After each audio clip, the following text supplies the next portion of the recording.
Well, good morning, everybody. Thank you for joining me. I hope my switch to the headset worked and my manually edited Constellation jingle logo.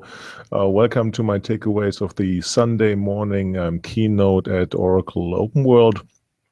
Done both by Intel CEO Krzanich and Larry Ellison of Oracle. I'll do it this time as we experiment with sharing with you my takeaways on Storify. Where I took some memorable tweets to share, basically, and would be good if I would find it. Why don't we share the entire screen? That should work too. And here we go. Interesting. This is why, of course, this is live. So, as tradition, Oracle started OpenWorld with CMO Judy Sim, who walked attendees through the 4 days which are happening there and gave some interesting tips. Next up, we had Mark Hurd, CEO Mark Hurd, coming out, welcoming attendees. Not a surprise either. And then usually it starts with partner keynote. This year it was Intel CEO Bob Krzanich, I hope I pronounced it right. Very notable, he has a Twitter handle, so not many CEOs do that. Mark does that, of course, too, but it's always interesting to see. And no surprise, Intel was all about cloud for all. It's always a little bit of a struggle for me, for the people who build chips like Intel, to talk about the utilization. It's good about talking about the use cases instead of speeds and feeds, but it's always two separations apart, right? They need somebody to build software to then leverage on top of that the implementation, the benefit. The interesting thing announced between Oracle and Intel was Project Apollo, a closer way of working together. Intel's Doug Fisher, who is just in charge of the partnership, talking about how Oracle and Intel work closer to make Oracle software work even better on Intel platforms and Intel machines. So typical partnership here, all about making it easy, performing, compelling, and secure to work together. And then Krzanich working to more different capabilities, and there we had the usual, often seen swag at the competition. So both IBM, Oracle, and Intel are teaming up with an initiative called Acta Your Power, trying to lure away power-based systems from IBM customers running Oracle software. And in the press release, there's actually the interesting showcase of that. Historically, IBM has done a lot of work with Siebel, not just on the professional service side, but also on the whole system delivery side. And the reference, or the quote in the press release there, is a Siebel customer being pulled over or being interested by migration from IBM Power Systems over to Oracle/Intel systems. It's interesting because, as we know, Intel was, well, not Intel, IBM dropped their Intel support, selling that off to Lenovo, now clearly being only their own chips. Oracle still playing, to a certain point, both sides, working with both Intel and their own chips on the Spark perspective. So my enemy is my enemy's enemy. So that seems to be working here well. And then it was big. I think the most interesting thing here was the flash-based 3D XPoint piece, significantly more power. The utilization of the power, because it was not, like I said, all about speeds and feeds, was around TAP, the Trusted Analytic Platform, which Intel announced or launched at the event, and with two interesting use cases, both with a chief medical officer saying how important trusted analytics are in the healthcare profession, which makes, of course, indirectly sense. And then Bob Rogers, the chief data scientist of Intel, equally saying how it's helping the whole data science function to have a better, closer to the hardware, better integrated, better performing, more secure, and with that more trusted large data, big data architecture. And that was pretty much it. Then we had Larry Ellison on stage in his usual manner, with the usual, well, it's no longer a turtleneck, V-neck sweater. And his structure of the presentation, we'll come to that in a second, basically said there's fundamental changes of new things happening. And the structure was, and he said, look, our competitors are changing. He took the usual swag against SAP, and that he's then no longer seen, but he ignored on the other side the competitors, which are Oracle sees as the only integrated tech stack company, which is Microsoft, and the new competitors that they see, which are Workday and, of course, Salesforce. But the key structure of the presentation we have it here are the 6 design goals of the Oracle Cloud. Let's walk quickly through them. I mean, cost, of course, is the first one. TCO, total cost of ownership, is really the Oracle DNA. If you look through all the offerings since the starting of the company, the real very beginning, being the database, Larry and the 2 other co-founders say, hey, we see this IBM patent, we can run this thing cheaper and better, and even implement. IBM didn't even look at it at the beginning. So cost is definitely always the red thread, the DNA of all Oracle offices. Now, reliability, Larry talked a lot about self-healing systems, figuring out by themselves how to change something. That's kind of like related to it in the cloud, where maintenance, availability is even more important than in other platforms. Availability is very important, the component of TCO. Same thing for performance. If you're faster, you can do better MIPS per dollar, and with that you have a better TCO number. Standards is an interesting one, but also not a new one, because Oracle's been saying it has to be standards-based since the mere, I would say, 20 years or so, and definitely around building its Fusion applications. And the interesting wrinkle is that Larry said, well, we don't like necessarily standards because they give you customers choices, but we need to support these standards, which is the important part. And Oracle certainly has a good track record at supporting standards, and even announced something around Docker coming soon at some point. But interesting enough, finally a keynote, good or bad, let's leave it for this for a moment, in 2015 with not much big Docker talking about right now. And then compatibility, that's the other staple of the Oracle offering. The same hardware, the same software, the same technology, so it's stack running on premises as in the cloud, which means the workloads can be easily moved between the two. Larry gave a preview on what he's going to show on Tuesday, where he's going to show a live database being migrated. Last year we saw a down database being migrated, so progress from that, and teaser to his Tuesday news. And then, no surprise, Oracle also been talking about this since a while. Security has to be always on, all the way from the secure database for the internet. So this is something which is no surprise. So 6 common design goals of cost, reliability, performance, standards, compatibility, security. No real surprise here from that perspective. Funny quote from Larry, always good for some quotes. Everything breaks, even software sometimes, and we need high reliability. And then he came off to beyond that to the overall integrated 3 cloud layers, engineered to work together, the cloud infrastructure, cloud platform, cloud applications. And with that went into new announcements on the software as a service side. Manufacturing is always kind of like a lagger in Oracle traditionally. I mean, starting with the original Oracle applications, where it wasn't there right away. The same thing for eBusiness Suite. Same thing now for the new Oracle Cloud applications, where Larry announced more applications, well, not more applications, but the manufacturing capability coming soon. Don't know if there was a date. The other one was on the e-commerce side. It basically means that many of the capabilities that Oracle acquired from right now are going to be rewritten on the Fusion technology stack, right? On the SCM cloud, no surprise on what's being automated there. It's the bread and butter of supply chain management. An important part for Oracle customers to see and to look at, an important part to make it a complete suite, not just excluding what's important from a manufacturing, persistent and supply chain management perspective. And similarly on the e-commerce support on the customer experience cloud, an important capability for customers to really use that channel.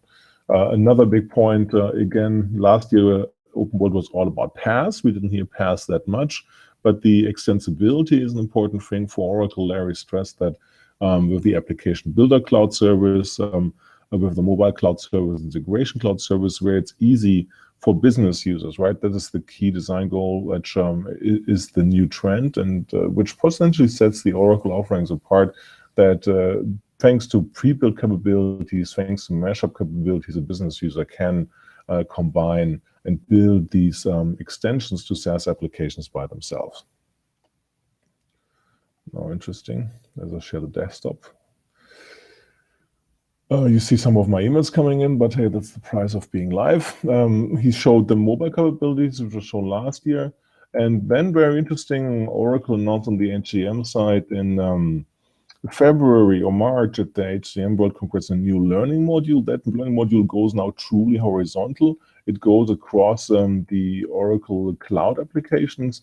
We saw an example how Larry was joking, saying, I'm selling something myself as I got demoted to CTO, how I can be trained on closing some opportunities. And it's interesting to see. I think from my record, it's the first time that an HCM capability of a suite-based vendor is being propagated across the capabilities of the product. So the new Oracle social learning with all the media content, self-publication, and so on. Check my blog on that for more details on the announcement in March of this year. This is going to become a horizontal capability in the Fusion product. So interesting perspective on that. So the integrated just-in-time learning system was the main part there. And then we came to some of the general momentum there. Of course, Oracle always maintains that the biggest, strongest, largest.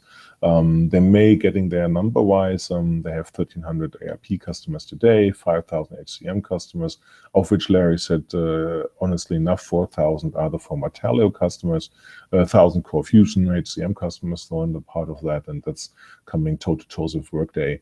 But the implementation scope of the two might be different. But from pure customer count, Oracle's reaching the break-even here. And 5,000 CM customers is the claim here. And then bigger and much faster than Workday. Okay, we'll leave it here from that perspective. Coming to the really interesting part, well, still a little bit high-level differentiation, right? Saying that Salesforce and Workday are the main competitors, Larry basically says, we have not the only ones who written it for the Oracle Cloud Platform, no surprise, but which is based on standards, which is a true platform sold as a platform sold alone. So that gives a number of deployment options and less of login, right? Which is the key argument of the overall Oracle argument. More on the same architecture, won't repeat that. Multi-tenant cloud scalability, the Oracle 12c capability is now there in the cloud. Honestly, a little surprised it took that long to get there, but there's always a very steady pace and a lot of responsibility on part of the database team. So many critical workloads running on the database. So sometimes better to be slow and steady and deliver quality than be blazingly fast. And really should not be sharing my desktop here, but this is live and we're learning. So what is really the interesting thing, and we talk about this real application clusters in the cloud. This capability was extremely popular with a number of large implementations. Also, SAP customers running Oracle is coming to the cloud, which is a major step. The database and memory acceleration has been improved, no surprises here. On Active Data Guard is interesting from a high availability perspective. Interesting, despite the relatively long time, Larry shared that the in-memory option and the multi-tenant options are the main fastest adoption of additional modules in the Oracle database, which actually is not too much of a surprise because multi-tenancy reduces the cost of ownership, and in-memory solves you of any of the performance issues which you might be having there. And of course, it's back to HANA. No surprise here too, using SAP's own benchmark, the BWEML benchmark. I'm sure we'll hear back from SAP today why this is not an accurate comparison, but the numbers sure look impressive, but can't comment on right now more. Exadata cloud service, that was an old announcement. We've seen that before. And of course, memory and flash cache, database supposedly running very well. The real big announcement, in my view, was bringing multi-tenancy to the Java server. That has significantly advantage of using more of the capabilities and the resource of a server for Java application. It also allows you to live migrate these applications, which always was take them down and then use them. And it gives you a consistent system being provided as a Java platform. So this will be definitely making my takeaways here. And then last but not least, interesting new services. Oracle's been a little late to adopt to big data overall, being an incumbent vendor doing money with the existing database. So the announcement of the big data and SQL query service is definitely an interesting value for Oracle customers, looking at what they can do. And of course, you need a big data preparation cloud service. Larry demoed that then, and the biggest thing there is the big data discovery and visualization service with, of course, some interesting visualizations. You need these visualizations because the 800-pound gorilla in that area is Tableau. So compelling visualizations here, a couple of more examples of that. And that pretty much concluded a almost 90-minute keynote, and recapping with the design goal summary here. Certainly an exhausting keynote. Got a good shot of Larry here showing being a little tired about a long keynote on a Sunday evening. So what are the 3 takeaways here? Let me quickly share with you now in a better, more dedicated way my PowerPoint slide here. And let's see if we can put this into full screen mode. So the 6 cloud qualities were not surprising really, but I give kudos to Oracle for clarifying them and showing them. They make sense. They give a point to grade Oracle, how they're doing with new offerings, how the existing offerings doing towards the 6 qualities, and they give an understanding of what is coming, what's supposed to be expected from Oracle for customers, which is always helpful. And then 3 new SaaS capabilities, very important from the overall suite perspective. We know that in the past, suites have always won. We know that this has not changed going forward, really, even if we move to the cloud. So completing the suite with the SEM cloud, adding e-commerce capabilities is really interesting. And an exotic, well, a first-time wrinkle, not exotic wrinkle, but a first-time wrinkle is that some HCM, which I follow, HCM functionality is being vertically rolled out across a suite. In this case, it's the learning functionality. So definitely an interesting aspect. And learning, as we know, is very, very important in the 21st century. Qualifying the workforce for ever-changing, ever faster changing roles is a key capability. So definitely good to see. Multi-tenant Java on the Java server on WebLogic is a major step to reduce cost of ownership, but also to increase reliability and high availability, as you can patch other Java instances while other ones are still running. Always a tricky thing to do that, but very important capability. I expect significant significant uptake usage of that, very similar like the database multi-tenancy option. And last but not least, the big data discovery and with a typo visualization service, which all comes into the state of where we think that machines can help us finding data and then even suggesting and finding the better way of visualizing data. And this is the overall trend of the intelligence moving away from in front of the LCD to behind the LCD. So interesting insights in general. I think the average data scientist on a bad day can be beaten by a machine, can be beaten by software, which is really the interesting aspect of this piece, of this capabilities of machine learning or predictive analytics usage. Not only just in the, Oracle didn't talk about this, but for instance, SAP last week talked about this potentially in the user interface area. Both Amazon and Oracle now talked about this in the big data discovery and visualization service. That's pretty much the takeaways from Larry Ellison's keynote and some recap of what happened overall in the first keynote. Thank you very much for watching. Much more for Oracle to come. Appreciate you stepping by. Have a good day.